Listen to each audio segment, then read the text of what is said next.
नमस्कार। खबर मध्य प्रदेश छत्तीसगढ़ में आप सभी का स्वागत है। मैं हूं आपके साथ सृष्टि शुक्ला। रुक कर लेते हैं खबरों का। बलरामपुर जिले के कलेक्टर विजय दयाराम ने गोपालपुर के प्राथमिक स्कूल का निरीक्षण किया।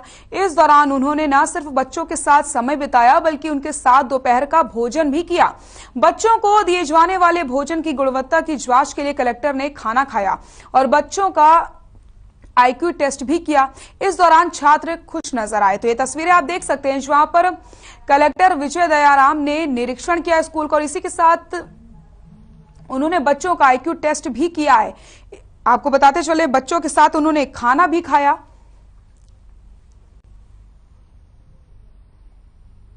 कलेक्टर विजय दयाराम ने स्कूल का किया निरीक्षण और बच्चों को किस गुणवत्ता का खाना यहां पर दिया जा रहा है, क्या वो खाना बच्चों के लिए सही है, इसे परखने के लिए उन्होंने बच्चों के साथ भोजन भी किया और उसके बाद बच्चों से बातचीत की।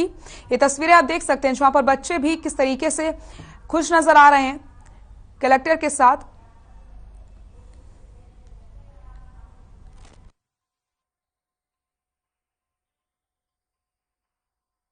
ये लास्ट टाइम भी हम लोग इस तरीके से निरीक्षण किए थे, तो स्पेसिफिकली मेरे द्वारा भी जिला प्रशासन के आला अधिकारी को भी निर्देश दिया गया था कि जब कभी भी वो फील्ड में रहेंगे मध्याह्न का भोजन जो है बच्चों के साथ ही करेंगे ताकि वो गुणवत्ता मेंटेन हो रहा है और बच्चों को भी एक जिला प्रशासन को नज़दीक ले जाने का एक काम चलता रहे। इसी कड़ी में आज मैं जिला प्रशासन के जो टीम है, सीओ जिला पंचायत और डीएफओ महोदय और आला अधिकारियों के साथ आज यहाँ पे गोपालपुर के एक भ्रमण में थे और यहाँ पे स्कूल में बच्चों के साथ बैठ के खाना भी किए। कलेक्टर सर पूछे कि हम क्या काम मतलब करते हैं, तो मैं बोली कि कलेक्टर सर हाँ हमारे गांव में स्कूल नहीं था तो स्कूल खुलवाए हैं बच्चे का भविष्य सुधारने के लिए। अगर यह स्कूल नहीं रहता तो हम सब पढ़ नहीं पाते।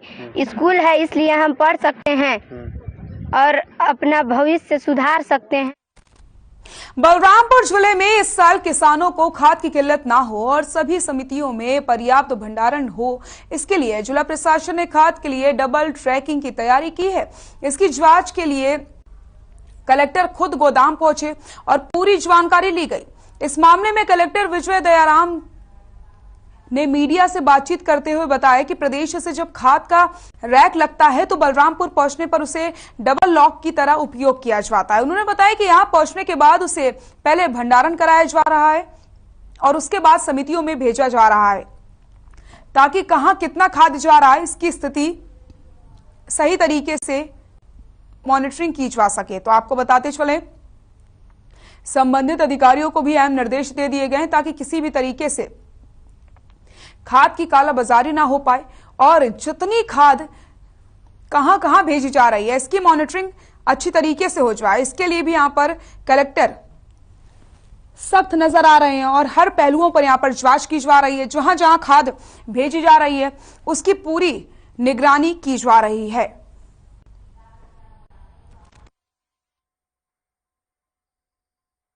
ये हमारा जो खाद गोदाम है झिंगो में राजपुर ब्लॉक में, उसमें जो प्रदेश स्तर पे जो रैक हमारे ज़िले के लिए लगती है आवंटन के आधार पर, उसको पहले स्टॉकिंग की जाती है। डबल लॉक सिस्टम लागू किया गया है। कोऑपरेटिव सोसाइटीज़ हमारे जितने भी लोग हैं उनके द्वारा आपस में बैठ के चर्चा की जाती है। जहाँ पे जितनी मांग है उसके आधार पर सेंट्रल डिस्ट्रीब्यूशन सिस्टम से सभी समितियों में पहुँचती है। इससे सबसे बड़ा फ़ायदा ये है कि जहाँ जहाँ पे हमको जितनी ज़रूरत है वो पहले से हमको पता रहता है और दूसरा जो है सेंट्रलाइज डिस्ट्रीब्यूशन करने से आंकड़ा रखने में भी काफ़ी आसान। कांग्रेस अध्यक्ष सोनिया गांधी से नेशनल हेराल्ड मामले में पूछताछ के मामले को लेकर कांग्रेस कार्यकर्ता लगातार विरोध प्रदर्शन कर रहे हैं। आपको बताते चले इसी कड़ी में राजनंद गांव में भी कांग्रेसियों ने पोस्ट ऑफिस के सामने धरना प्रदर्शन करके केंद्र सरकार के खिलाफ नारेबाजी की। प्रदर्शनकारियों का कहना है कि केंद्र की मोदी सरकार ईडी का दुरुपयोग कर रही है।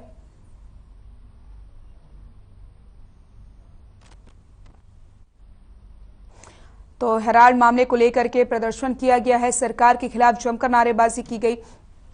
सोनिया गांधी से ईडी की पूछताछ का विरोध लगातार किया जा रहा है और देशव्यापी प्रदर्शन का ऐलान किया गया था। इसी के साथ राजनांद गांव में भी कुछ इसी तरीके की तस्वीरें देखने को मिली जहां पर कांग्रेसियों ने सरकार को घेरते हुए जमकर नारेबाजी की है और सरकार पर एजेंसियों का दुरुपयोग करने के आरोप यहां पर लगाए गए हैं।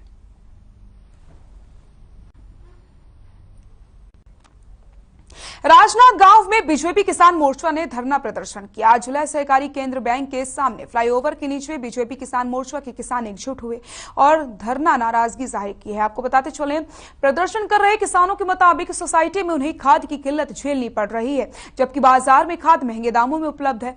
बीजेपी किसान मोर्चा ने बीजेपी जिला अध्यक्ष मधुसूदन यादव की अध्यक्षता में यह प्रदर्शन किया।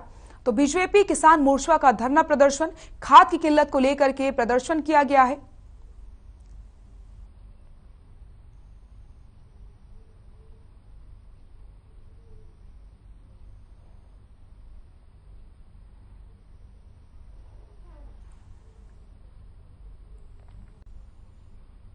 बलरामपुर जिले के नगर पंचायत रामानुजगंज के वार्ड नंबर 11 में अरुण केसरी का बेजवा कब्जा हटाने के लिए कर पहुंची तहसीलदार विनीत सिंह और नगर पंचायत के सीएमओ दीपक एक्का की टीम ने कार्रवाई करते ही अरुण केसरी और उनके परिवार के लोगों ने अधिकारियों के साथ धक्का मुक्की की और अभद्र शब्दों का इस्तेमाल किया। कब्जा हटाने गए अधिकारियों के साथ हुई इस घटना का वीडियो सोशल मीडिया पर वायरल हो रहा है। इस मामले में अधिकारियों की शिकायत दर्ज कर ली गई है। पुलिस ने अपनी जांच शुरू कर दी है। लोगों ने अधिकारियों के साथ मारपीट की है और इसका वीडियो सोशल मीडिया पर जमकर वायरल हो रहा है।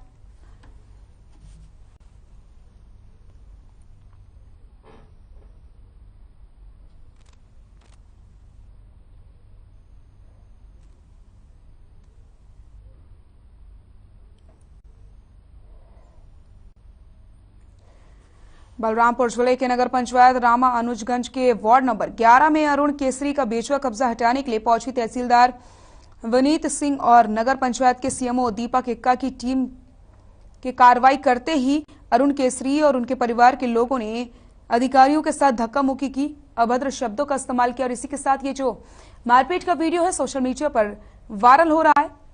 तो लोगों ने अधिकारियों के साथ मारपीट की है। फिलहाल पुलिस मामले की जांच में जुट गई है।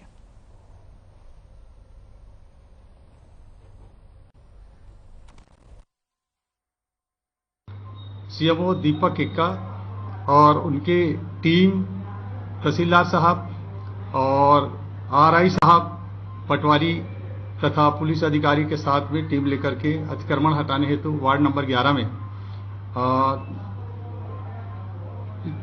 अरुण केसरी के द्वारा अतिक्रमण जहां किया गया था वहां गए थे और वहां हटाने के दौरान उनके साथ हुज्जत करके धक्का मुक्की हुई है, जिसमें रिपोर्ट पर अपराध पंजीबद्ध किया गया है।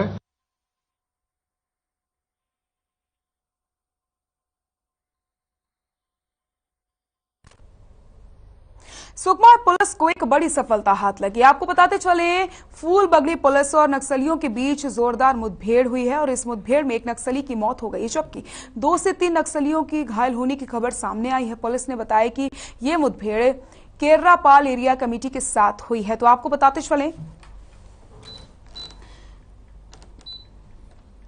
सुकमा पुलिस को एक बड़ी सफलता हाथ लगी है। आपको बता दें कि फूलबगड़ी पुलिस और नक्सलियों के बीच जोरदार मुठभेड़ हुई।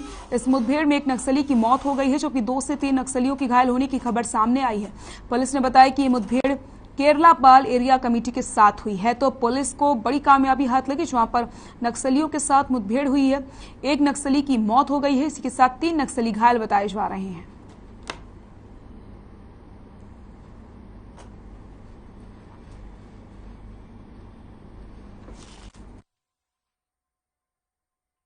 के घायल होने की खबर है। एक नक्सली का शव एरिया की सर्चिंग में बरामद हुआ है और अभी भी एरिया की सर्चिंग जारी है।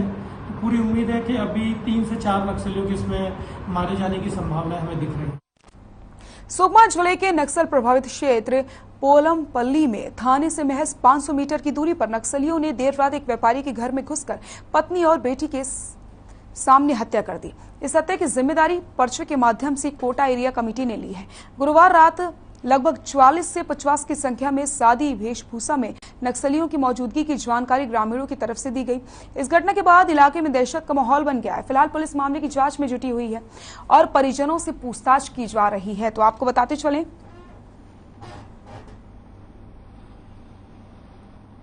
सुकमा जिले के नक्सल प्रभावित क्षेत्र पोलमपल्ली में थाने से महज 500 मीटर की दूरी पर नक्सलियों ने देर रात एक व्यापारी के घर में घुसकर पत्नी और बेटी के सामने हत्या कर दी।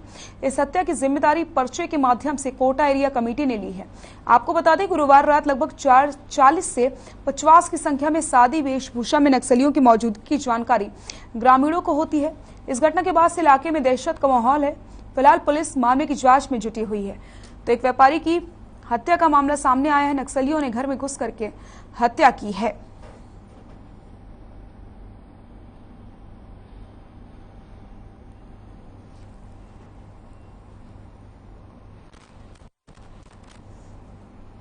महासमुंद पुलिस को एक बड़ी सफलता हाथ लगी। आपको बता दें कि पुलिस ने एक वाहन चोर गैंग का खुलासा किया है, जिसके कब्जे से 15 चोरी की मोटरसाइकिल बरामद की गई। पुलिस ने बताया कि पकड़े गए आरोपी गरियाबंद, महासमुंद, बलौदा बाजार और उड़ीसा के अलग अलग स्थानों से चोरी करके उन्हें बेचने आए थे। तभी पुलिस को सूचना मिली, जिसके बाद आरोपियों को गिरफ्तार कर लिया गया। वहीं पुलिस अधीक्षक ने टीम को पुरस्कृत भी किया है। तो महासमुंद पुलिस को एक बड़ी सफलता हाथ लगी है। आपको बता दें कि पुलिस ने एक वाहन चोर गैंग का खुलासा किया है, जिसके कब्जे से 15 चोरी की मोटरसाइकिल बरामद की गई। पुलिस ने बताया कि पकड़े गए आरोपी गरियाबंद, महासमुंद, बलौदा बाजार और उड़ीसा के अलग अलग स्थानों से चोरी करके इन बाइकों को बेचने आए थे। तभी पुलिस को सूचना मिली, जिसके बाद आरोपियों को गिरफ्तार किया गया और पुलिस अधीक्षक ने पुलिस टीम को पुरस्कार भी दिया है। तो पुलिस को बड़ी सफलता हाथ लगी है। वाहन चोर गैंग का खुलासा हुआ है और आरोपी पुलिस की गिरफ्त में है। 15 मोटरसाइकिल भी चोरी की बरामद हुई हैं।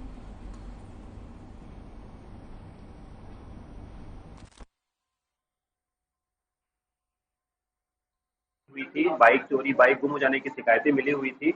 उसको जब्त करने में अपने को बहुत बड़ी सफलता मिली है। हाल के एक हफ्ते में हमारी टीम ने मेहनत करके कुल 15 बाइक पटेवा थाने, कोतवाली थानों से आज हम लोगों ने जब्त किया है। इस मामले में हम लोगों ने 4 लोगों को गिरफ्तार किया है, जिसमें से 2 लोग महासमुंद से हैं और 2 लोग हमारे पड़ोसी जिले बलौदा बाजार से और गरगरिया।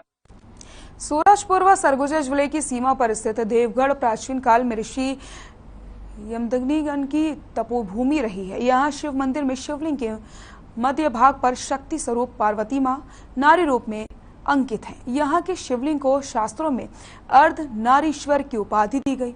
इस मंदिर के पीछे रेणुका नदी बहती है। बताया जाता है कि भगवान परशुराम के पिता ऋषि यमदग्नि की तपोभूमि रही है। यहाँ उनकी माता रेणुका नदी के रूप में प्रवाहित होती हैं। इस मंदिर में बड़ी संख्या में कांवड़िए जल चढ़ाने के लिए आते हैं। तो देवगढ़ के ऐतिहासिक मंदिर के बारे में आपको बता रहे हैं। सूरजपुर व सरगुजा जिले की सीमा पर स्थित देवगढ़ प्राचीन काल में ऋषि यमदग्नि की तपोभूमि रही। यहाँ शिव मंदिर में शिवलिंग के मध्य भाग पर शक्ति स्वरूपा पार्वती मां नारी रूप में अंकित है। यहाँ के शिवलिंग को शास्त्रों में अर्ध नारीश्वर की उपाधि दी गई है। इस मंदिर के पीछे रेणुका नदी भी बहती है। बताया जाता है कि ये भगवान परशुराम के पिता ऋषि यमदग्नि की तपोभूमि रही है और यहाँ उनकी माता रेणुका नदी के रूप में प्रवाहित होती हैं। इस मंदिर में बड़ी संख्या में कांवड़िए जल चढ़ाने के लिए आते हैं।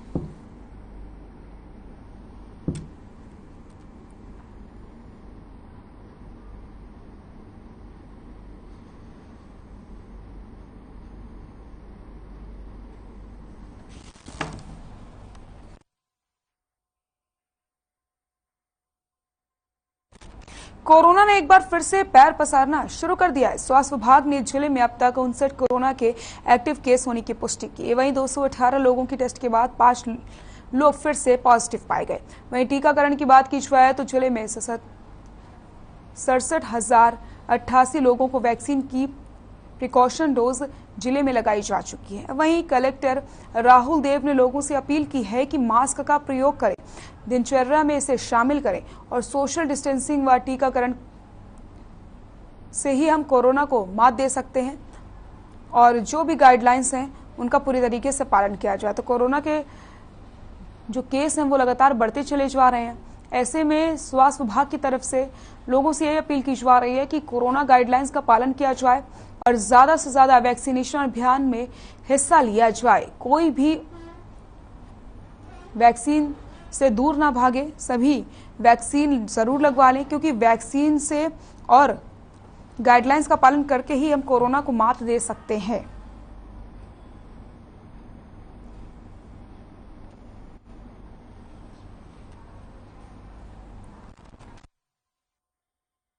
मेहनत करने वालों की कभी हार नहीं होती। इस बात को साबित किया है कांकेर जिले के नक्सल प्रभावित क्षेत्र बांदी के रहने वाली छात्रा स्नेहा व्यापारी ने। सीबीएसई के घोषित नतीजों में नवोदय में पढ़ने वाली छात्रा स्नेहा ने 96.2% अंक ला करके पूरे जिले में टॉप किया। स्नेहा आगे चल करके कलेक्टर बन करके समाज की सेवा करना चाहती हैं। तो आपको बता दें, सीबीएसई के नतीजे घोषित होने के बाद बच्चों में खुशी की लहर देखने को मिल रही है। जिन बच्चों के अच्छे अंक आए हैं वो खुशियां मना रहे हैं। मेहनत करने वालों की हार नहीं होती है, ये किसी ने सही कहा है। इस बात को साबित किया है कांकेर जिले के नक्सल प्रभावित क्षेत्र बांदी की रहने वाली छात्रा स्नेहा व्यापारी ने। सीबीएसई के घोषित नतीजों में नवोदय में पढ़ने वाली छात्रा स्नेहा ने 96.2% अंक ला करके पूरे जिले में टॉप किया है।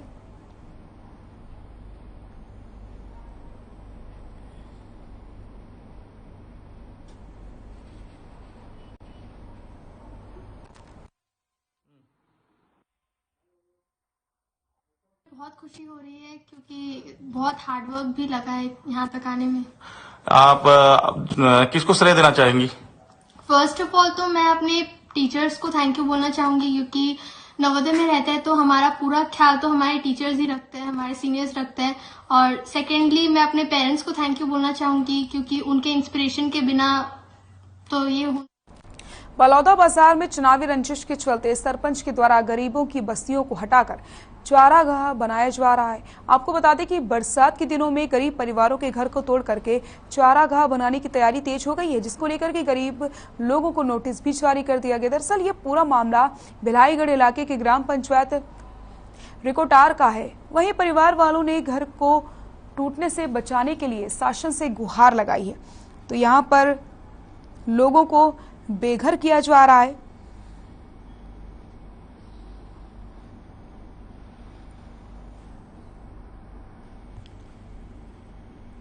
चुनावी रंजिश के चलते सरपंच के द्वारा गरीबों की बस्तियों को हटाकर चारागाह बनाया जा रहा है। आपको बता दें कि बरसात के दिनों में गरीब परिवारों के घर को तोड़कर चारागाह बनाने की तैयारी तेज हो गई है, जिसको लेकर के गरीब लोगों को नोटिस भी दे दिया गया है। अब ऐसे में उनके पास कोई विकल्प नहीं है कि वो कहाँ जाएं, और उनके पास रहने की कोई जगह नहीं है, जिसके बाद उन्होंने शासन प्रशासन से गुहार लगाई है कि उनके घर को ना टूटने दिया जाए और उन्हें बेघर ना किया जाए। तो गरीबों का घर तोड़ा जा रहा है,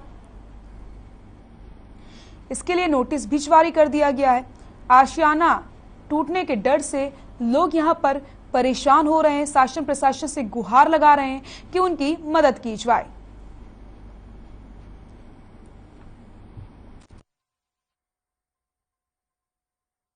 गौठान रहेगा, हम नान कर घेर दारे हन, जमीन बना दारे हन, चारागाह सरपंच निकालना कहा थे, तो हमन कहाँ जाबो जबकि सरपंच खुद घेरे है। और मैडम लगे हैं कि सरपंच घेरे है, मैडम कहते तो नहीं घेरे कहा थे वह। अब हमन बना दे रहे हैं नान को गाँव भर है तो बेजा कब्जा। हमन बोला था कि हमू मन जगह दे दे, हमू तो हमरो बाल बच्चा है, हमन काल के दिन। वक्त तो चला छोटे से ब्रेक का, जल्द हाजिर होते हैं, कहीं मत जाएगा।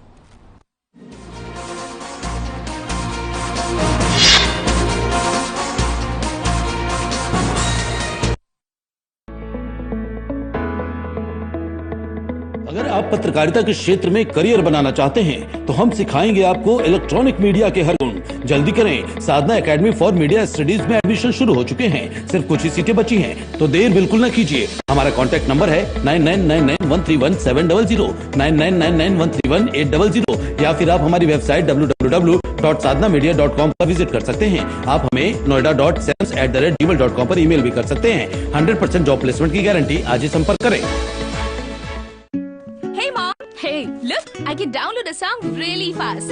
I can make dosas faster. Must be joking.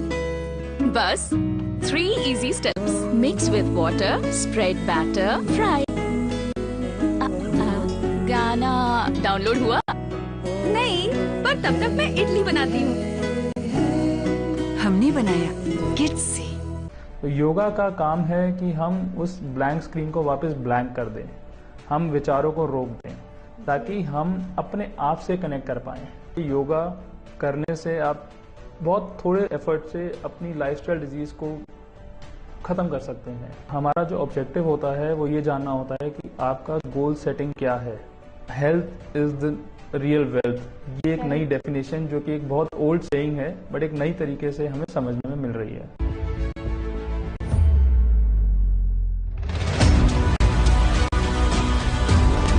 Punjab है जसप्रीत का ठिकाना, मुंबई है आदर्श का आशियाना, केरल का गोविंद निवासी, कोलकाता में जन्म है काशी।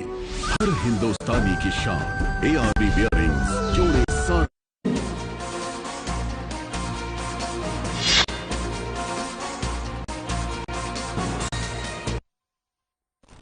ब्रेक के बाद एक बार फिर से आप सभी का स्वागत है। रुक कर लेते खबरों का। डोंगरगढ़ के केंद्रीय विद्यालय के कक्षा 9 में पढ़ने वाली एक नाबालिग बालिका जो 19 जुलाई की दोपहर से लापता हो गई थी।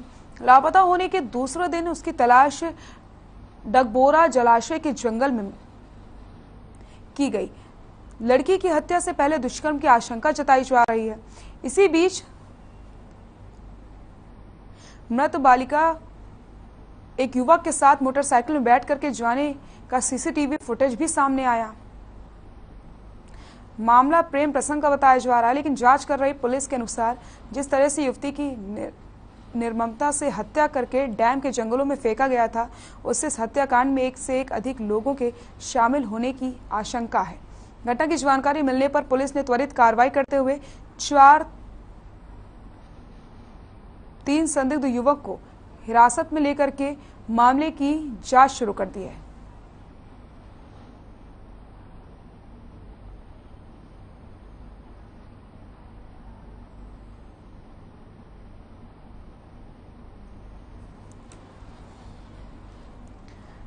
तो लापता युवती की तलाश की जा रही थी। फिलहाल युवती का शव बरामद हुआ है।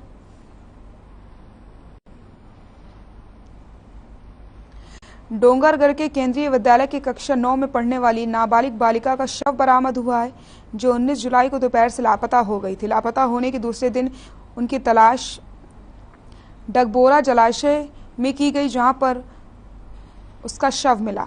लड़की की हत्या से पहले दुष्कर्म की आशंका जताई जा रही है। इसी बीच मृत बालिका एक युवक के साथ मोटरसाइकिल में बैठकर जाने का CCTV फुटेज भी सामने आया। मामला प्रेम प्रसंग का प्रतीक हो रहा है, लेकिन जांच कर रही पुलिस के अनुसार जिस तरीके से बालिका की हत्या की गई है, उससे लगता है कि इस हत्या में एक नहीं बल्कि और भी कई लोग शामिल थे।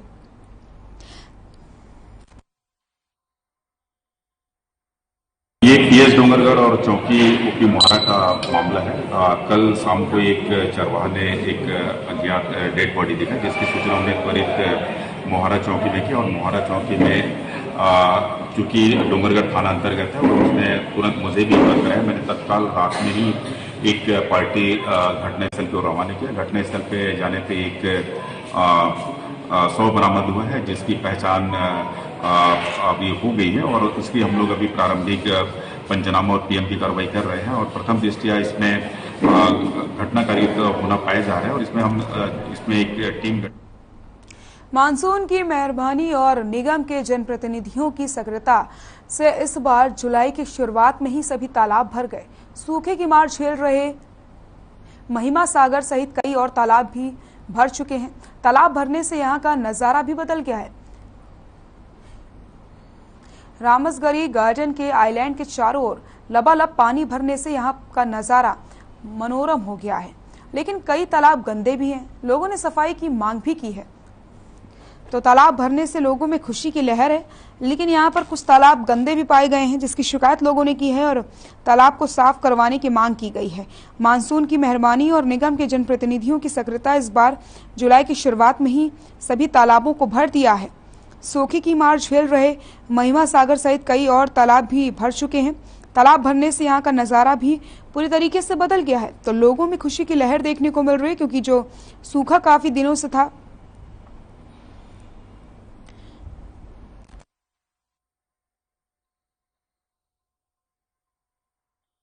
मैं आपकी बात को थोड़ा सा सुधारूंगा इसमें कि हम लोग के बैठने के बाद हम लोगों ने तालाब भरने के लिए विशेष रूप से ध्यान दिया। हमारे नगर निगम में बैठने के पूर्व तालाब भरने में ये लोग ध्यान देते नहीं थे।